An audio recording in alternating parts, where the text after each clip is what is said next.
Welcome to the third Hast Neest Islamabad lecture series. Unfortunately, this had to be in person, but due to the conditions, we are online. Joining us and is Dr. Kaiser Shahzad.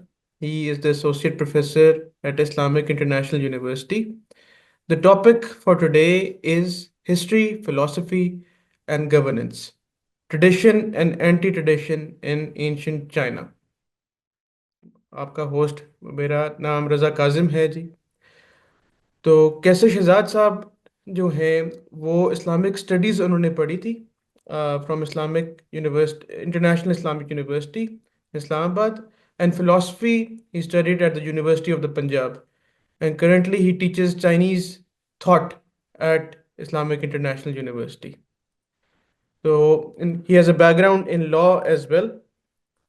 So काफ़ी diverse background है और काफ़ी multiple interest हैं इनके and we look forward to hearing his expert opinion on these topics.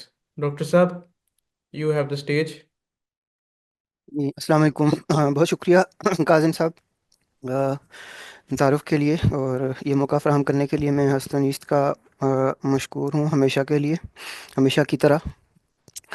तो चूँकि presentation के लिए काफ़ी सारा टाइम शायद चाहिए होगा, इसलिए मैं फ़ौरी तौर पे शेयर करता हूँ स्क्रीन अपनी, ताकि हम प्रेजेंटेशन जो है वो देख सकें। जी ये इसका बिस्मिल्लाहिर्रहमानिर्रहीम रब्बि इश्रह ली सदरी व यस्सिर ली अमरी वहलुल उक़दतम मिन लिसानी यफ़क़हू क़ौली। आज की इस गुफ्तगू का मौजू जो है वो है history, philosophy and governance, tradition and anti tradition in ancient China. तो मैं आगे बढ़ने से पहले टाइटल के हवाले से एक दो बातें अर्ज़ कर दूँ। यहाँ सब टाइटल चूँकि ट्रेडिशन और एंटी ट्रेडिशन रवायत के मुतल्लिक़ है कदीम चीन में, लेकिन यहाँ बुनियादी तौर पे जो जिस रवायत की बात हो रही है वो उसका ताल्लुक़ गवर्नेंस से है। यानी बुनियादी मसला जो कदीम ज़माने के ज़्यादातर चीनी फ़लसफ़ियों का था वो ये था कि माशरे को और रियासत को कैसे चलाया जाए। अगरचे इसका ताल्लुक़ बहुत से फ़लसफ़ियाना और मेटाफिज़िकल व्यूज़ के साथ भी आगे जाके बन जाता है, लेकिन बुनियादी जो मौजू है इसका वो गवर्नेंस है। तो फ़िलासफ़ी, हिस्ट्री और गवर्नेंस। तो फ़िलासफ़ी से मुराद यहाँ पे बुनियादी तौर पे है कि how do we connect history and governance. तो आप इस कॉन्टेक्स्ट में यहाँ ट्रेडिशन एंटी ट्रेडिशन की बहस को समझ सकते हैं। यानी ट्रेडिशनलिस्ट हम उन लोगों को यहाँ कहेंगे जिनके लिए गवर्नेंस ऑफ द प्रेजेंस के लिए हिस्ट्री कोई अहमियत रखती है, और एंटी ट्रेडिशन से हमारी मुराद यहाँ वो लोग होंगे जिनके नज़दीक हिस्ट्री की कोई ख़ास अहमियत नहीं है। तो इस वजाहत के बाद आगे चलते हैं। इस जो लेक्चर है इसकी आउटलाइन में आपके सामने रखता हूँ। बुनियादी तौर पे तीन तरह के टेबल्स और मैप्स आपके सामने पेश करूँगा मैं। सबसे पहले जो कदीम चीन की तारीख़ है उसके हवाले से एक नक्शा, फ़्लो चार्ट आपके सामने, और उसकी रोशनी में कुछ चीज़ें फिर डिस्कस करेंगे हम। दूसरा एक तो ज्योग्राफ़ी मेरी अपनी बहुत अच्छी नहीं है, लेकिन सियाक़ो सबाक़ फ़राहम करने के लिए, कुछ बैकग्राउंड के लिए हमें बहरहाल एक नक्शा उन इलाक़ों का ज़हन में होना चाहिए जिनके मुतालिक हम बात करेंगे।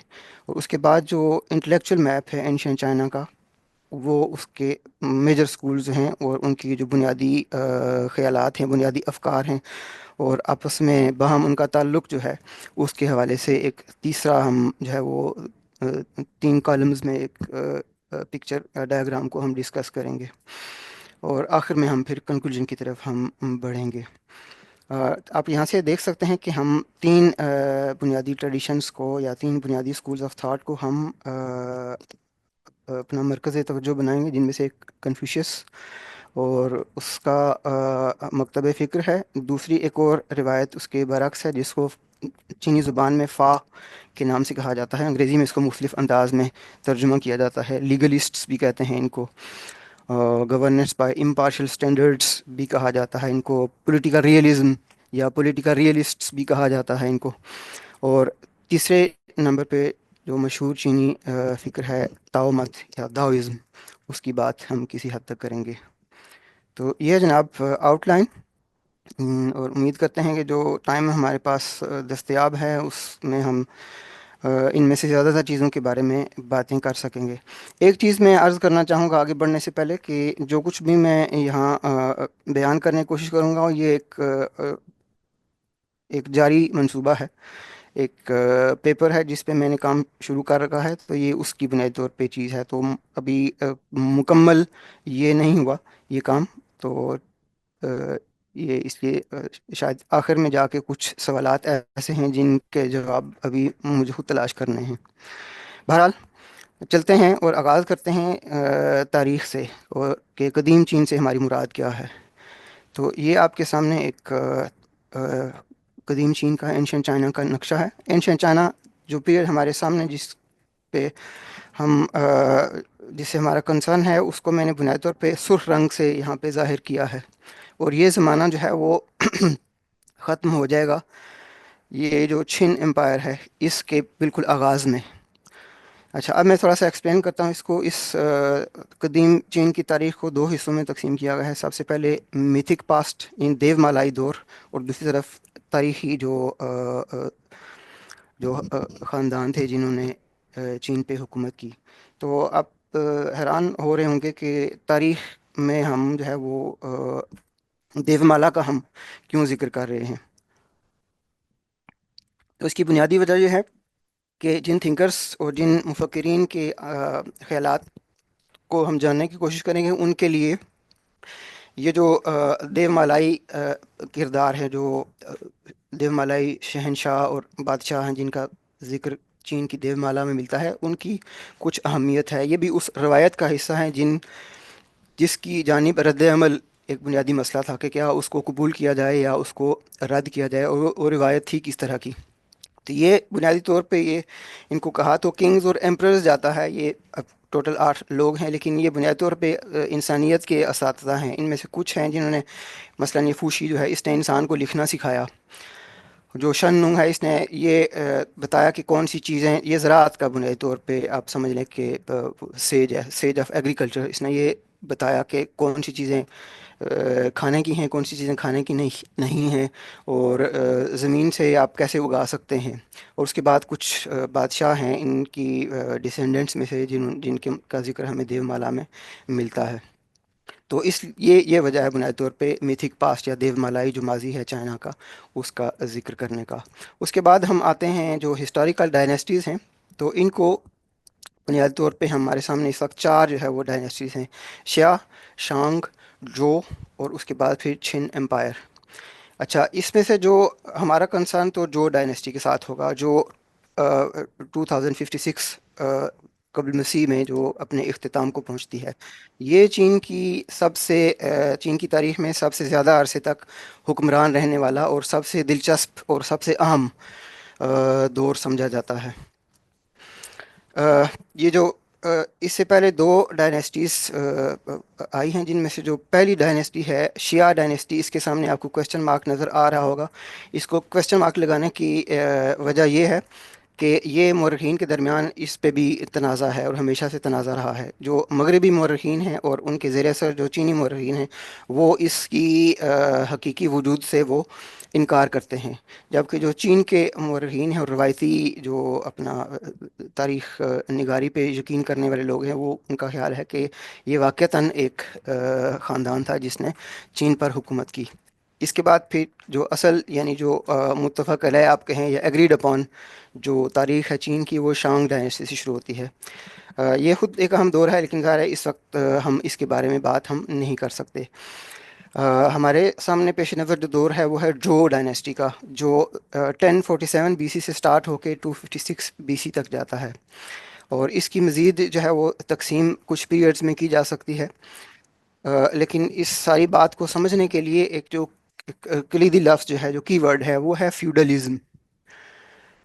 یہ دور جو تھا یہ چین کا فیوڈل دور کہلاتا ہے، اور یہ فیوڈلزم جو ہے یہ بہت ہی انٹرسٹنگ ایک کانسیپٹ ہے، اس لیے کہ جو اس زمانے کے فلسفیوں اور مفکرین میں جو بحثیں تھیں، ان میں یہ ایک اہم نقطہ نظر تھا۔ اس کو یہ پورے اس دور میں یہی نظام رائج رہا، اگرچہ بعد میں یہ کمزور ہوتا گیا آہستہ آہستہ، اور آخر میں جب چین کی پہلی جو ہے وہ امپائر سامنے آئی چین میں، تو اس وقت اس کو بالکل ختم کر دیا گیا۔ اس کے علاوہ جب جدید زمانے میں جب چین میں کمیونسٹ انقلاب آ گیا اور روایتی روایتی جو تاریخ ہے، جو ڈائنیسٹک ہسٹری، وہ اپنے اختتام کو پہنچی. تو روایتی مفکرین کے خلاف جو رد عمل، خاص طور سے کنفیوشیس کے خلاف جو رد عمل سامنے آیا، اس میں سب سے بڑی جو اعتراض کیا جاتا تھا، یا سب سے بڑا ان پہ جو الزام عائد کیا جاتا تھا، وہ یہ تھا کہ جو کنفیوشیس مت ہے، یا جو کنفیوشیس کا فلسفہ ہے، جس کے تحت 2500-3000 سال تک چین کا سرکاری نظام چلتا رہا اور ثقافتی نظام چلتا رہا، وہ بنیادی طور پہ فیوڈلزم کے ساتھ، یعنی جاگیرداری نظام کے ساتھ اس کا بہت گہرا تعلق تھا. تو اس لیے وہ چونکہ اس کو ڈیفینڈ کرتا رہا، لہٰذا اب نئے زمانے میں ہمیں اس کو ایکسیپٹ نہیں کرنا چاہیے. تو یہ بنیادی چیز ہے فیوڈلزم کے بارے میں. یہ کیسے سامنے آیا اور کیسے کمزور ہوا، اس کی تھوڑی سی آگے چل کے ہم بات کرتے ہیں. سٹارٹ میں جب یہ ڈائنیسٹی نے اپنے اس کا آغاز کیا، اپنے سلطنت کا آغاز کیا، تو اس وقت جو بادشاہ تھے، چونکہ جو جو جغرافیائی طور پہ بہت بڑا علاقہ تھا، اور وہ ڈائریکٹلی جو بادشاہ تھا وہ ہر ایک کو، شہنشاہ ہر علاقے کو خود وہ گورن نہیں کر سکتا تھا. اس لیے اپنے رشتہ داروں اور اپنے کچھ جو اپنا ان کے جو قابل اعتبار لوگ تھے، ان کو مختلف علاقوں میں انہوں نے جاگیریں دیں اور ان سے کچھ مطالبات کیے کہ آپ ہمیں ٹیکس دیں اور جب ضرورت پڑے ہماری مدد. یہ بنیادی طور پہ ان کا فیوڈلزم تھا. پھر ایک وقت آیا کہ جو ڈائنیسٹی کا جو دارالحکومت تھا، اس پہ کچھ نان چائنیز باربیرینز نے اٹیک کیا، اور ان کو اپنا کیپٹل جو ہے وہ موو کرنا پڑا ٹورڈز ایسٹ. تو this was the time when feudalism started weakening, کیونکہ اب جو سینٹر تھا وہ اتنا پاورفل نہیں رہا تھا کہ وہ نظر رکھ سکے اپنے جو فیوڈل لارڈز ہیں ان پر. تو آہستہ آہستہ سینٹر کمزور ہوتا گیا، اور جو فیوڈل جو اسٹیٹس تھیں وہ آہستہ آہستہ انڈیپینڈنٹ ہوتی گئیں. سو یہ جو ڈائنیسٹی کا جو زمانہ ہے، it comes to an end with a period which is known as the warring states period. چونکہ اسٹیٹس انڈیپینڈنٹ ہو گئی اور ایک دوسرے کے ساتھ ہم وقت جو ہے وہ جنگ میں مصروف رہتی تھی. So this was the period when the estates, the feudal estates, they turned into independent states, absolute states. اس سے پہلے کا جو زمانہ ہے، جب تک ابھی وارنگ سٹیٹس کا زمانہ شروع نہیں، اس کو اسپرنگ اینڈ آٹم پیریڈ کہا جاتا ہے. اس میں اس کی بنیادی اہمیت یہ ہے کہ جو اینشینٹ چائنا کے موسٹ فیمس فلاسفرز ہیں، most of them they belonged to this period, the period of spring and autumn. Conceptually اگر دیکھا جائے تو جو ارلی پیریڈ ہے، جس کو ویسٹرن جو ڈائنیسٹی آپ کہہ سکتے ہیں، دی kings were considered the sages. The king himself was a sage and everybody had to listen to the king. لیکن جب ہم موو کرتے ہیں اسپرنگ اینڈ آٹم پیریڈ میں، تو جو کنگ ہے اس کی اتھارٹی تھوڑی سی پیچھے چلی جاتی ہے، and then a new class of intellectuals and literati emerges who gain the upper hand, and now the king has to listen to the scholars. This is a very interesting development that takes place in ancient China, and Confucius and many other interesting and important philosophers, they belong to this new class. One final point here is that in the early period, there was a very interesting idea of the mandate of heaven, according to which heaven gives a mandate to rule the earth according to the moral qualification of someone. So the Zhou people were able to overthrow the earlier Shang people, because the earlier people, they had lost their heavenly given mandate. So the rulers had to be careful morally in order to keep this mandate to govern.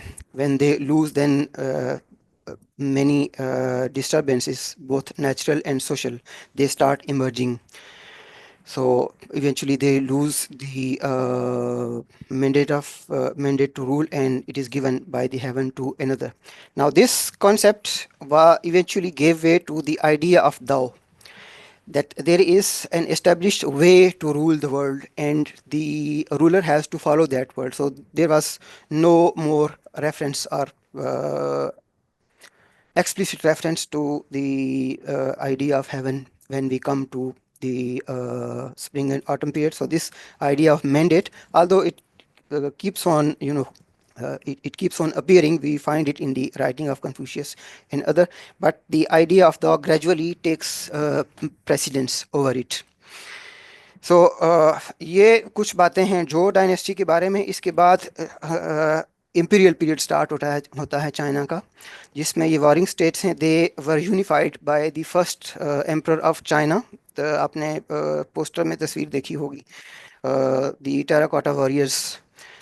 ये first emperor of China के जो अपना उसका जो मसूलियम है, उसमें एक army दरियाफ्त हुई है 1970s में, जो उसकी हिफाजत के लिए उसने अपने मकबरे में महफूज कर दी थी. So this and is the same person who built the great wall and did many other important things in the history of China.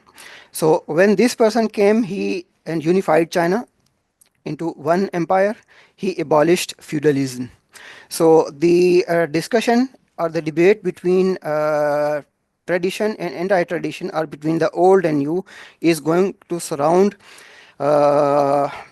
before and during the early part of Qin Empire, uh, uh, around this idea of feudalism, because some people are going to make a plea for its for a return to feudal period, and other people are going to to oppose it, and some very significant results are going to emerge. But we would not be concerned with the whole of this period, but we would be talking about just one event that took place in the early part of this Qin Empire.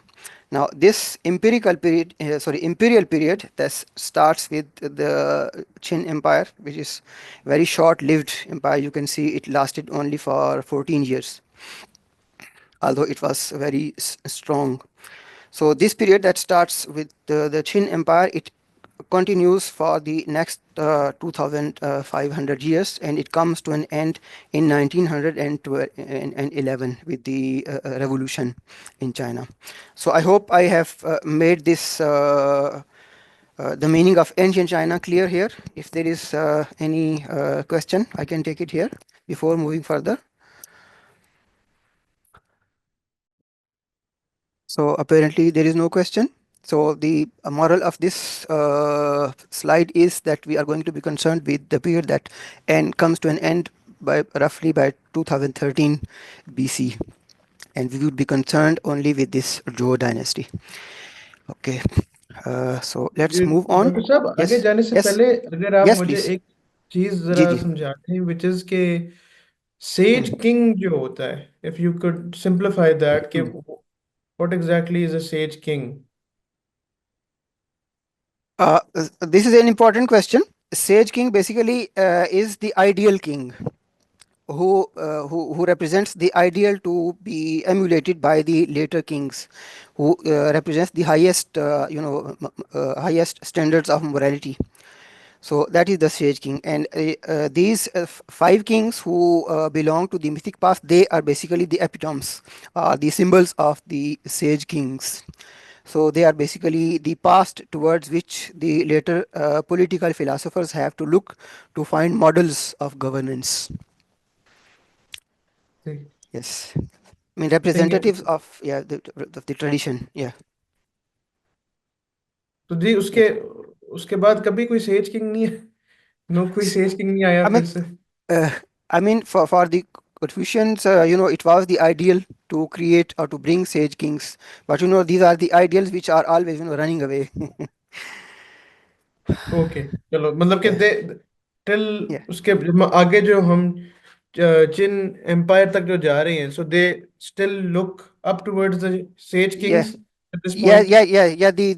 The traditionalist minded people, because there is going to be the other side also, as we shall see. ठीक है, thank you. Yeah. Okay. So let us move. So here we have two maps.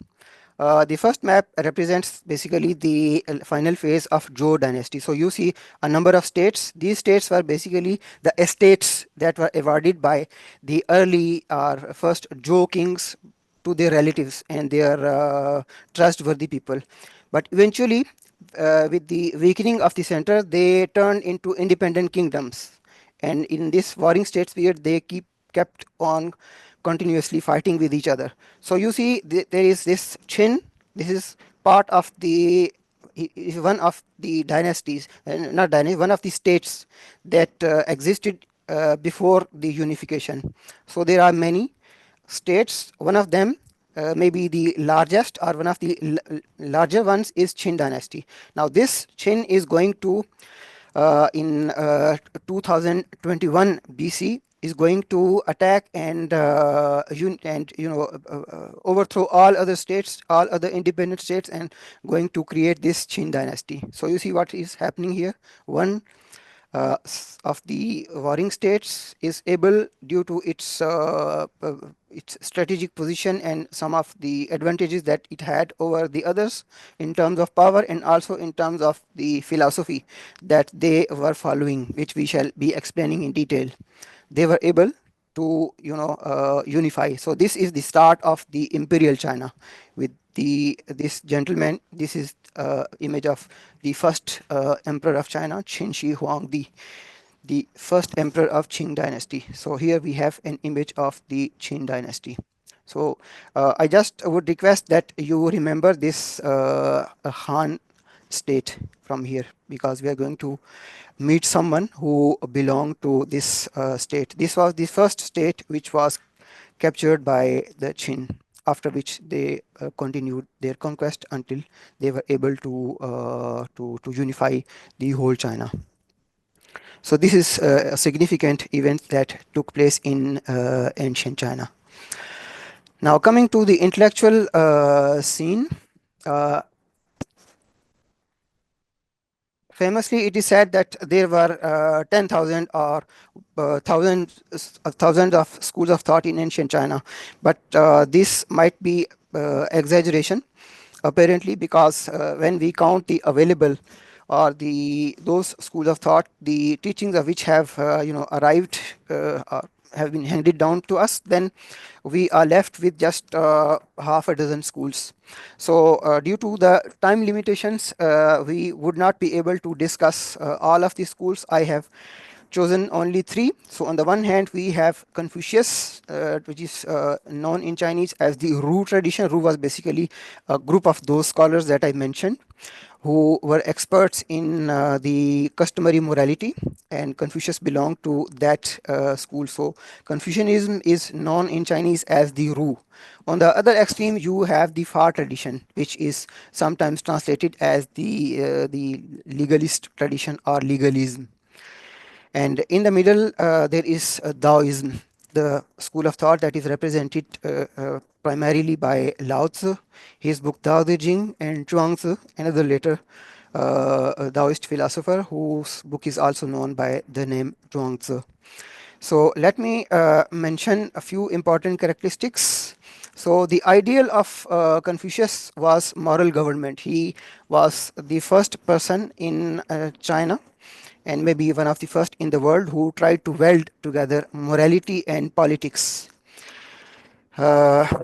So according to Confucianism, a person has to cultivate himself. Culture and carving is essential in Confucianism. And this is something which is going to be challenged by the Taoists. You see here at the end of the Taoist column, we see the ideal as the uncarved block.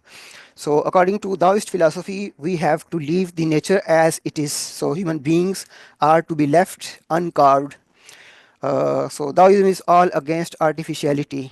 So it thinks that all the teachings, all the rules, regulations, laws, etc., they are an attempt to impose artificial and man-made models upon the nature, which should be left alone. So anyway, we do not want to go to Taoism right now. So self-cultivation is the process for the attainment of the gentleman. Gentleman is the usual translation of the ideal personality that Confucius talks about. In Chinese, they call it Junzi. So gentleman is the attainable ideal. Sage is the highest ideal which one cannot hope to attain in this life. So Confucius, in his book called Analects, which is collection of his dialogues, or answers to the questions put by his students. He throughout that book he describes the characteristics of a gentleman. So the basic thing that the Confucians wanted to do was to teach people how to cultivate themselves and how to attain this moral value of human-heartedness, benevolence, humanity. In many ways, you can translate this word. The only definition or something approaching definition that we find in Confucius of this idea of humanity is to love everyone. So it is to love all people, but this love is graded. There are gradations, there is differentiation in this love. You don't cannot and you are not supposed to love and care for everyone equally. So there has to be hierarchy. So the idea of hierarchy and classes is also very important and essential in Confucianism. You have to start this uh, activity or this love by loving your parents, and after that you go step by steps. There is a hierarchy of relationships which has to be taken on as it is. Confucian is sometimes called the school of rites and music. So these are the methods they employ. Rites are basically the जैसे हमारे यहाँ एक अदब का तस्वुर है कि हर चीज़ का एक अदब है. So there were detailed rites described in the classics that were handed down by the generations prior to Confucius. So there are rites for every occasion. So the relationship between the subjects and between the emperor and his subject, relationship between friend and friend, relationship between parents and their children, so on and so forth. Everything is, and every occasion is to be governed by the rights, by what is called in Chinese li. There are customs, and they pertain to the essence of Confucianism. So everything has to be done in a proper way, and this proper way has to be learned by these experts of this root tradition. So these rights, they govern the external behavior of human being. आपने झुकना कैसे है बादशाह के सामने, greet कैसे करना है किसी को, वालिदैन की वफ़ात के बाद एक जो बेटा है उसने कितने साल तक सोग मनाना है, किस तरह के कपड़े पहनने हैं, उस दौरान क्या खाना है, क्या पीना है वगैरह. So these are like external. They pertain to the external activities. Music is also very important in Confucianism, and music according to Confucius is something that governs the inner personality of a human being. So it teaches you how to regulate your desires, how uh, to manage your anger, and how to live harmoniously with the other members of society. So there are very much details written and detailed texts about the importance and role of music in Confucian corpus. Uh, the Another important way to attain all these ideals is education. So according to Confucius, education is something essential, and Confucius is regarded as the first teacher. al-muallimul awwal. हमारे यहाँ अरिस्तु को कहा जाता है Muallem अव्वल, तो चीनियों के नज़दीक ये मुअल्लिम अव्वल है जिसने सब के लिए फ्री एजुकेशन का इंतज़ाम किया और उसका एक पॉसिबिलिटी कायम की. So these are some of the characteristics. I can go on and on about Confucius, but that would eat up the time for the discussion of other people. Now, coming to the other extreme, the legalist or the far tradition, uh, just like Confucius, they are also concerned with governance, but they look at governance or government from the point of view not of the people, not of society at large, but from the point of view of the ruler. So their whole emphasis is on how to enable the ruler to create a powerful state. So you can see at the end that the ideal of the far tradition and the far thinkers was a rich state and powerful army, and this ideal had made them very popular in the early part of the modern Chinese history, when the Chinese people had overthrown the imperial state, the last dynasty, and they were looking for inspiration to the West and also to something that might be found in their own tradition. So some of the early uh, uh, communist and modernist thinkers in China, they praised the legalist thinkers as the greatest political thinkers of China, because everybody was also thinking in terms of this, how to enrich the state and how to empower the army so as to face the influence that is coming from the West, and create independence for their own state. So the ideal and the purpose, I think I have explained. In order to achieve this ideal and this purpose, they propose three principles. The first is power, the second is technique, and the third is laws. So by power, we simply mean authority. A ruler has to, has to have power and authority in order to be able to govern. Nobody would listen to him if he does not have power. So in the writings of the legalist philosophers, we find detailed admonitions and advices on how to achieve power. So this is something that is the first principle. Now this power, or the idea of power as the essential principle in governance, can be contrasted to the Confucian point of view. The Confucians, they give uh, essential importance, or the first place, to morality or to virtue. So according to them, a ruler is like a parent, and he has to be a sage, or someone who is trying to be a sage, and someone who is a moral ideal for the human being. According to Confucius, to govern is to rectify, because the Chinese words for both governing and rectifying, they share the same sound, zhang. But as far as the legalists are concerned, so they are they do not believe in the efficacy of morality as a tool to govern. So power is the essential. Now, after having power, we have now two more levels. One is the technique, and then the second is the laws. And with laws, we have the so-called two handles: punishments on the one hand and rewards on the other hand. So by technique, they mean the methods by which a ruler is going to deal with his ministers, how he is going to employ people.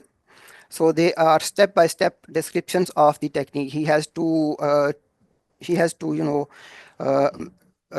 employ people according to their capabilities, according to their claims, and then he has to assign them certain jobs, and then he has to he is not supposed to interfere in in the the activities of those people whom he employs, but he is going to, at the end, he is going to evaluate what they have done, and after that he is going to either uh, uh, punish them or to reward them. There is a concept that is working behind this, which is shared by the legalists with the Confucians. This is the idea of rectification of names, or the idea of correspondence between name and reality. So this idea was there in Confucianism, and this idea is also present in legalism. But in legalism, this is has its political and administrative application. But here in Confucianism, it has to do something with the classes of society. So a father has to be father, a general has to be a general, and a ruler has to be a ruler, a wife has to be a wife. So nobody was supposed to step outside the boundaries of the qualities or of the jurisdiction that is given by the name. So name is something which is very important in ancient Chinese thought. So after using technique and employing people, there comes now the question of dealing between the ministers of a state and the common people. So the common people are going to be governed by the laws. So there have to be uh, clearly prescribed laws, and there has to be a list of clearly prescribed punishment and a reward for different things, and they have to be completely known made known to the whole of society. So when there are techniques and there are laws, then now the ruler does not have to interfere in the workings of the nature. Now the state is going to work automatically. Now this is a characteristic of the ideas of these legalists, which makes it very popular in the eyes of some modern readers, because they see here a reflection, you can say, of the idea of the rule of law. That here we have an ancient, you can say, predecessor of the idea of the rule of law. There are going to be laws, and then the ruler or the king, although he is going to be very powerful, very authoritative, but he would be not allowed to interfere with the laws. He cannot personally interfere with anything. Here at this point we come to a common point between the Fa tradition and the Taoists. But in order to understand this, we have to first say a few words about this school of thought that is described here in middle. This Taoism, the two key ideas here are the idea of Tao, the idea of way. As I said, Tao is an idea which became popular in the later part of Zhou dynasty. So it is a common concept which is shared by almost all schools of thought. So it was there in Confucianism, but the Confucians understood by it the way of human beings, how human beings have to behave in accordance with morality.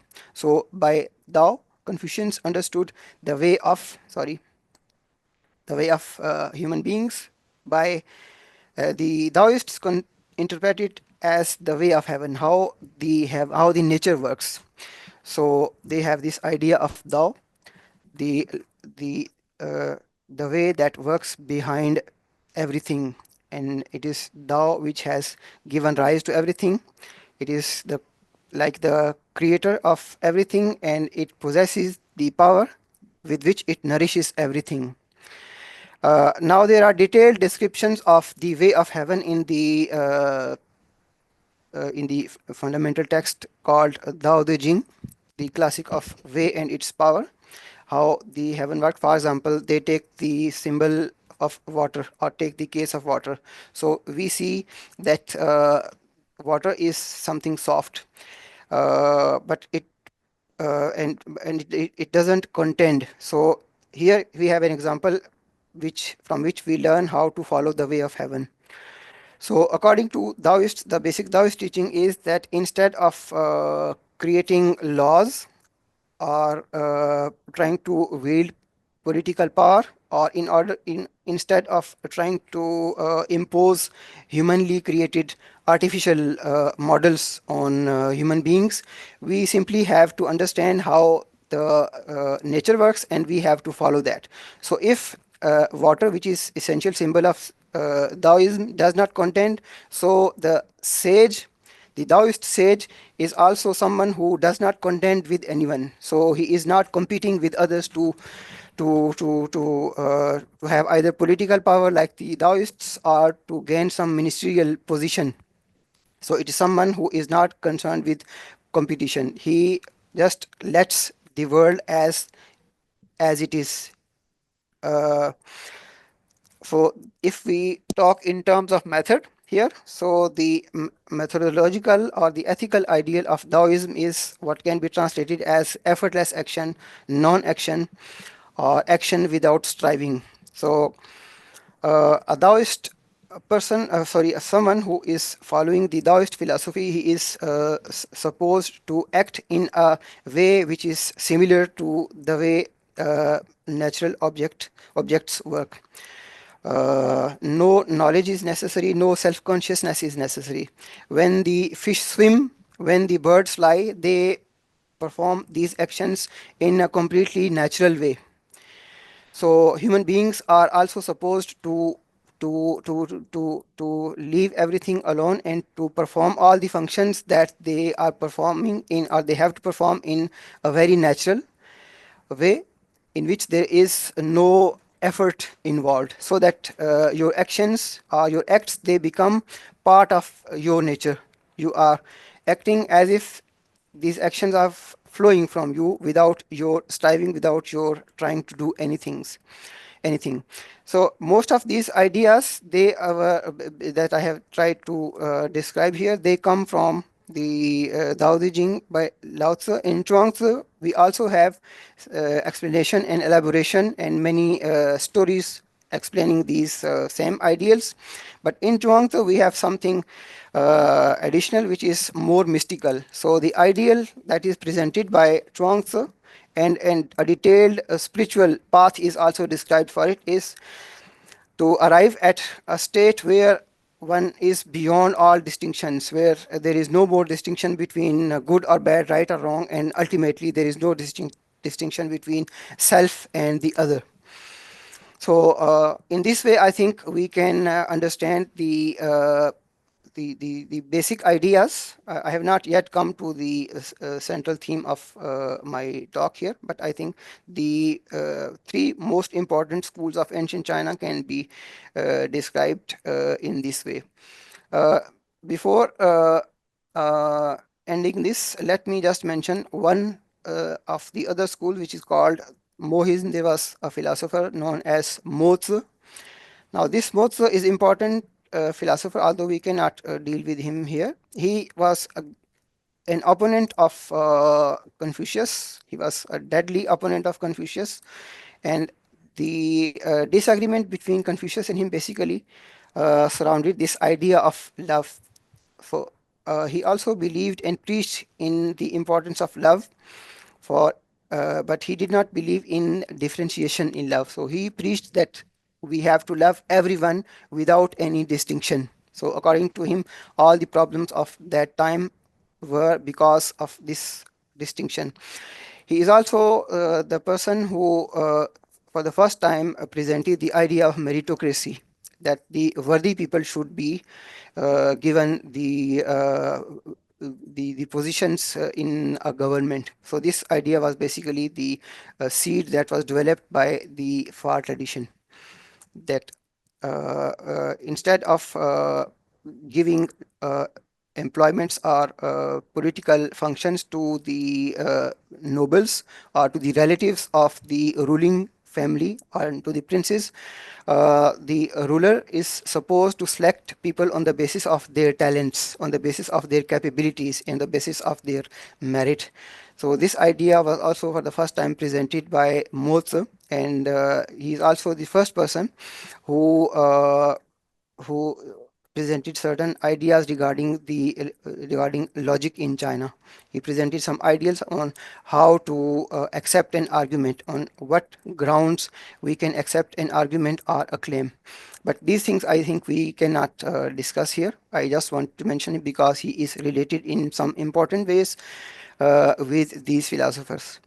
One last point I would mention here is, I mentioned that this idea of Wu Wei is something that is shared by the Taoists and the legalists. There are interesting similarities and connections between these two schools of thought.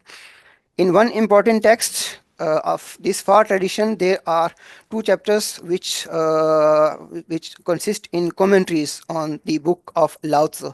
So this means that the legalists, they had at least some favorable position regarding Taoists. And you also see here the idea of Wu Wei or effortless action is also present, although their detail is a bit different.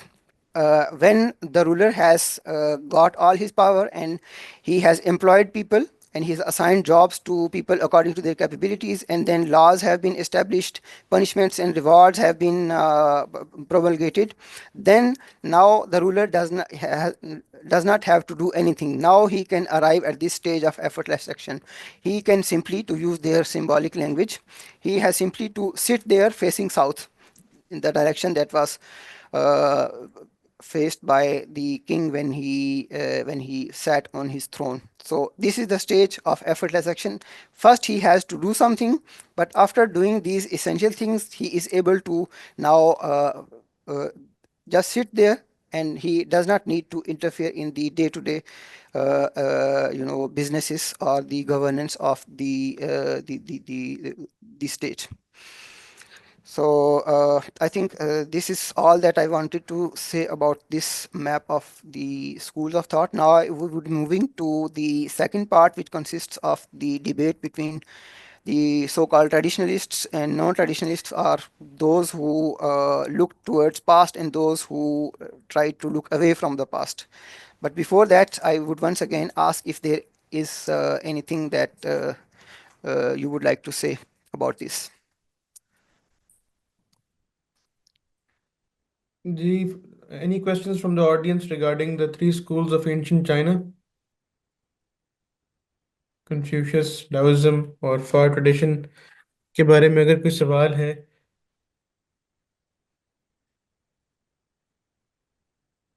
I think किसी का कोई सवाल नहीं है.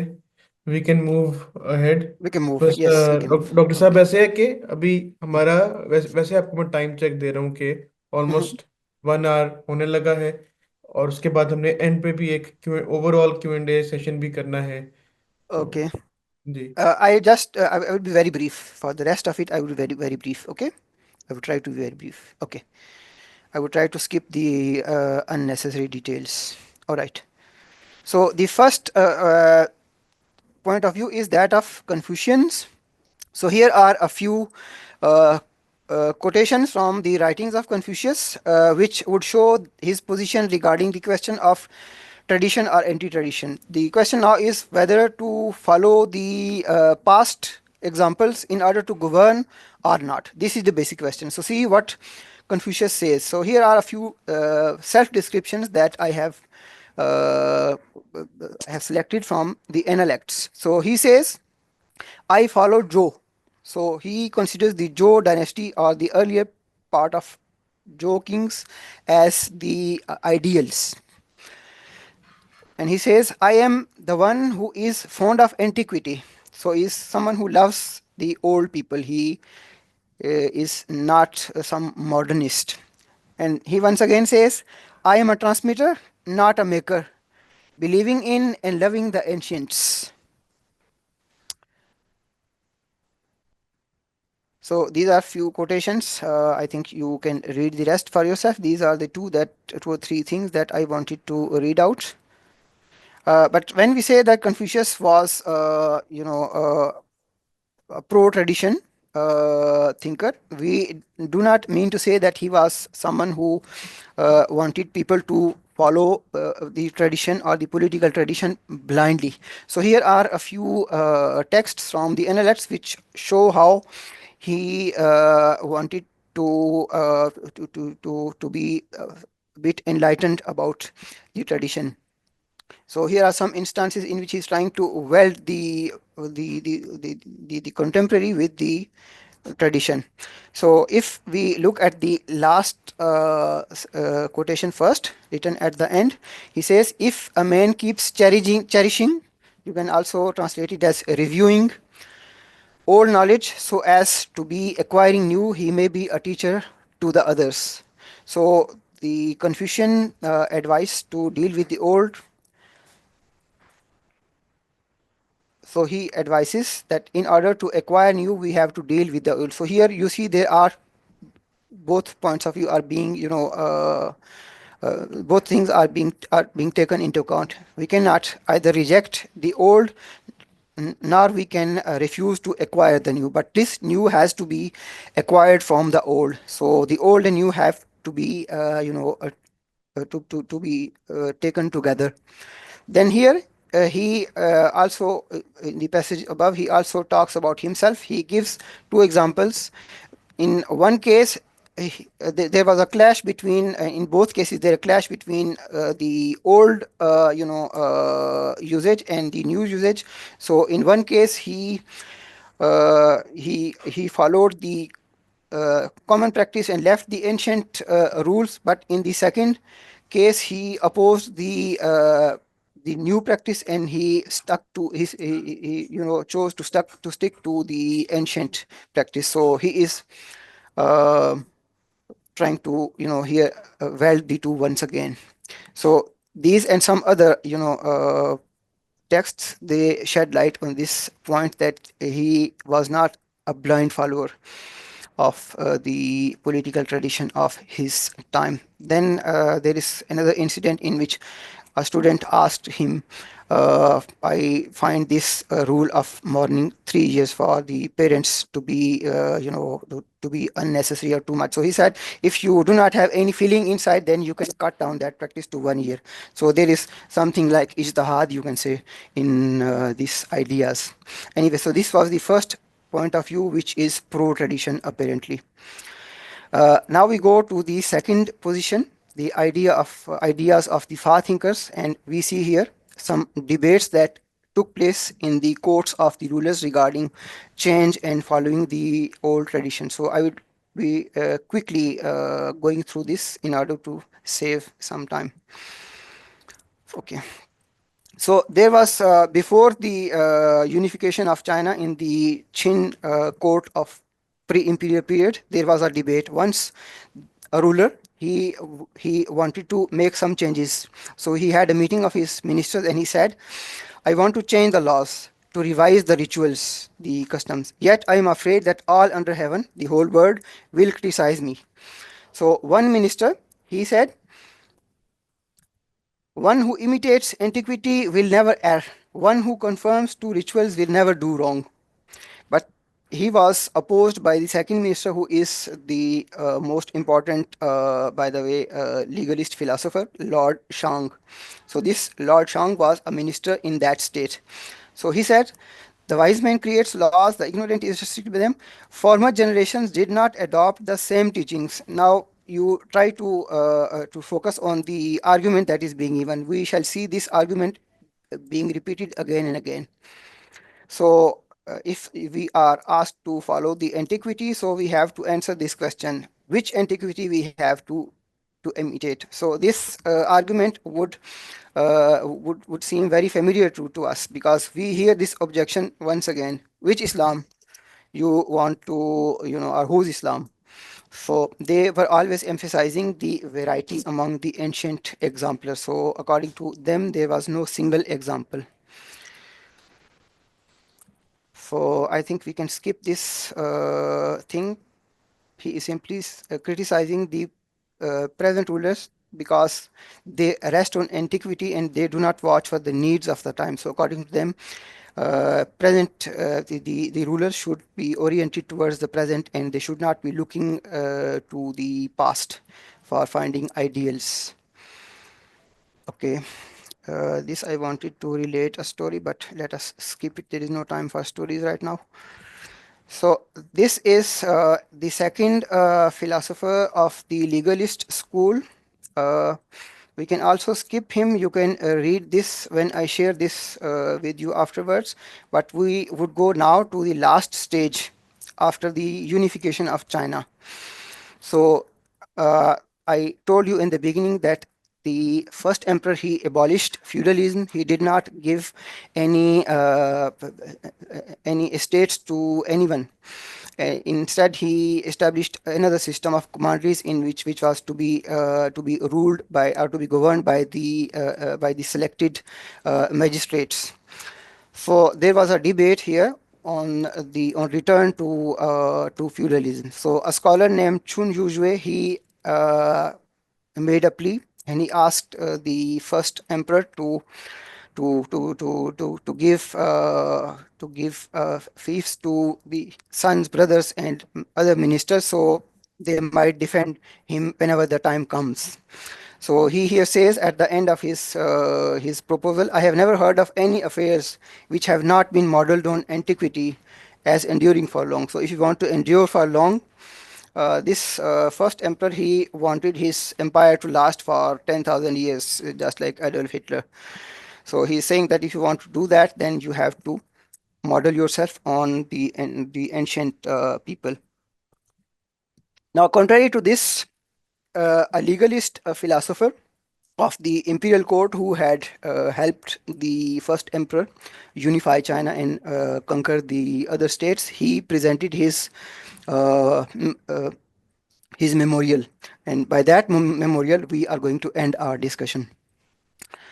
Okay, this Lisa, the minister, the legalist minister, he said, that he basically argued against a return to the to feudalism, and he basically said, "Your servant therefore ventures to propose that all historical records, save those of Chin, be burned, that all libraries of poetry, history, and philosophy, except those under the custody of scholars, be sent to officials to be destroyed, that all people who recite poetry and discuss history to be executed, that all those who raise their voices against the present government in the name of antiquity be beheaded together with their families, that only books of medicine, divination, and agriculture and arboriculture should be preserved." So he basically attacked the whole class of Confucian scholars who were asking the emperor to revert to the feudal system. So as a result of this proposal, which was accepted by the emperor, most of the classics were burnt, and many Confucian scholars, they were burnt alive. Sorry, they were buried alive. And this was basically the aftermath of this. And because of such harsh policies, this Qin Empire, it could not last more than 14 years.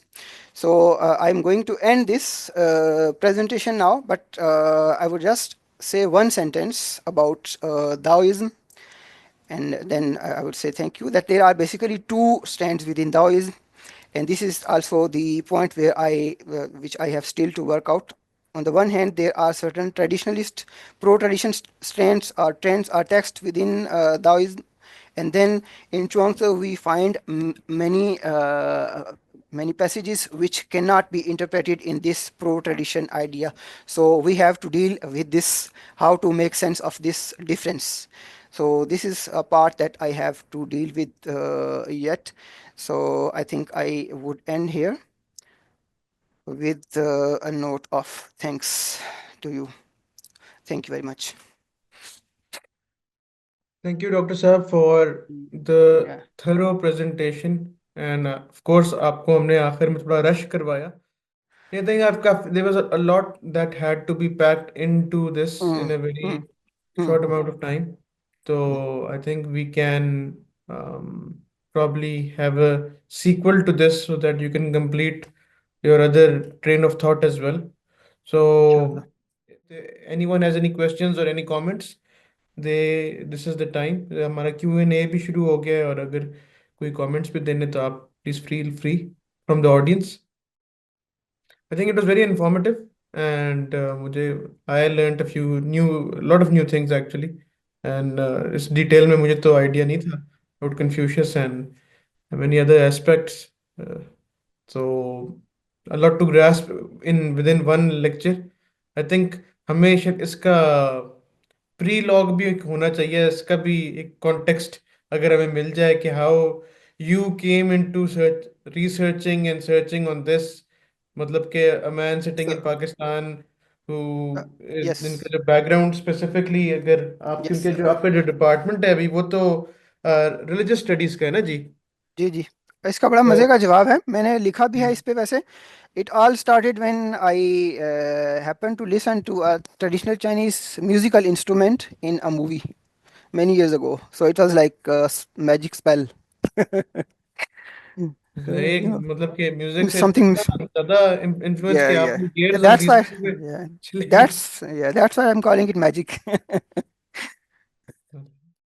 बहरहाल ये बहुत शानदार presentation थी, बिलखुसूस जो slides हैं यानी इंतहाई दिलचस्प, और वो जिस तरह Thank you, से sir. कॉम्प्रिहेंसिवली बनाई गई थी वो बहुत अच्छा था. आपके डॉक्टर साहब आपके खैर अंदेश हैं, और नियाजमंद डॉक्टर जमील असगर जामी, मैं उनका शागिर्द हूँ. जी जी जी, बहुत शुक्रिया. लिसानियात और अच्छा. तर्जुमा जो है वो जी जी. मेरा मौजू है, अच्छा लेकिन अच्छा. आपकी वजह से आज ये एंशियंट चाइना को भी जानने का बहुत मौका शुक्रिया. मिला. इसकी जो ज़ेली, वेलकम. ये तो जी. यानी खुद अपने में दबिस्तान हैं, ये जो स्कूल हैं हम्म, मुख्तलिफ, जी तो इसमें ज़ेली जो चीज़ें हैं उस पर भी दोबारा गुफ्तगू होनी चाहिए. ये तो बहुत कम था सेशन एक जी जी घंटे जी. का. जी बिल्कुल ऐसे ही ऐसे ही. मैं असल में अभी पिछले साल पूरा एक वो 6 माह का एक, दे चुका हूँ ये हस्तनीस में पूरा एक सीरीज चाइनीज़ ट्रेडिशन पे ना. तो उसकी शायद कुछ वीडियोस अवेलेबल हैं, वो देख सकते हैं. दोबारा हुआ तो फिर आप उसमें शामिल रहिएगा. اچھا ڈاکٹر صاحب، یہاں پہ میں اپنے یہ 3 ٹریڈیشن بیان کی، تو آپ کو یہ اسلام کے قریب کون سی ان تینوں میں سب سے زیادہ لگی؟ یہ سوال کنہوں نے کیا؟ افیرہ آپ کر رہی ہیں؟ جی میں افیرہ، اچھا، یہ جو یہ 3 ٹریڈیشن تھی یا ان میں ابھی تک جتنی بھی آپ نے مینشن کی، اس میں اسلام کے قریب ترین آ، آپ کو کوئی میرا اگر خیال ہے میں جی اپنی طرف سے جواب نہیں دیتا اس کا. میں وہ بتاتا ہوں کہ تاریخ میں کیا ہوا ہے. مسلمان جب چین میں گئے تو انہوں نے کنفیوشنزم جو ہے اس کو اڈاپٹ کیا، یعنی اس کی لینگویج کو اور اس کو، اور داؤزم کو انہوں نے کرٹیسائز کیا. اس وقت 3 بنیادی طور پہ تھے وہاں، ایک بدھ مت تھا، تاؤ مت تھا، اور کنفیوشنزم تھا. جیسے رہنے گنوں نے لکھا بھی ہے نا، it is the exoteric part of Chinese tradition, جو شریعت ظاہر ہے وہ ہے. تو شاید اس وقت ان کے ذہن میں یہ تھا کہ یہ ہم جو ہے نا وہ لے سکتے ہیں، ایمفیسائزز موریلٹی، دی مورل سائڈ. تو داؤزم جو تھا اس کو کرٹیسائز بھی کیا گیا اور نیگلیکٹ بھی کیا گیا، اس لیے کہ اس کو ایک طرح سے نا ورلڈ ڈینائنگ اور رہبانیت یا اس ٹائپ کا، چونکہ نتھنگنیس پہ بہت زیادہ زور ہے. لیکن اب 20th سینچری میں جو ہے نا وہ بہت سے اسکالر اسٹڈی کر رہے ہیں جو داوسٹ اور مسلم، خاص جو تصوف ہے، because this is the esoteric or the inner dimension, although there are inner dimensions to Confucianism. اس کے اندر بھی spirituality نظر آتی ہے آپ کو، لیکن وہ بیک گراؤنڈ پہ ہے. تو جو وہاں کی سچویشن ہے وہ یہ ہے. تو میں it's not very important how I feel, this is how things are out there. I feel, things closer to Islam in everywhere, in all, اچھا جی، ہستونیس اسلام آباد کی طرف سے خداحافظ، اور آپ سب کا بھی شکریہ. بہت شکریہ، بہت شکریہ. Yes. اللہ حافظ. Yes, اللہ حافظ. حافظ.